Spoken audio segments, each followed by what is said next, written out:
Okay mga patingting, tingnan nyo ang spin motor ng alawang. Ang dahilan, dito sa gear case. Gumagalaw na. Tumutulo na yung tubig. Tingnan nyo. Ha? Yan ang senyales pag tumutulo na ang gear case ng inyong washing machine.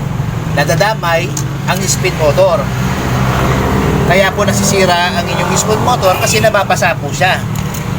Kasi nangyari niya mga patingting, itong wash motor kaya hindi siya masyado nadamay kasi masyado siya mababa. Ngayon, dahil ito mataas ng konti sa pagkakalagay, kaya siya po ang nadadamay. Ayan, ganyan po yan mga butiting.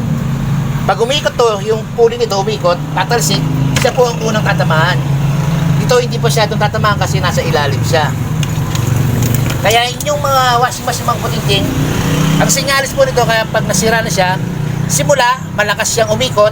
Pag medyo mga ilang minuto umihina, ibig sabihin, sira na po ang inyong gear case. Kasi nababasa na po yung belt, kaya hindi na po siya nakakapag-wash ng maayos. Kailangan nyo na po palitan ang inyong gear case para po hindi na po masira, maapektuhan ang inyong speed motor.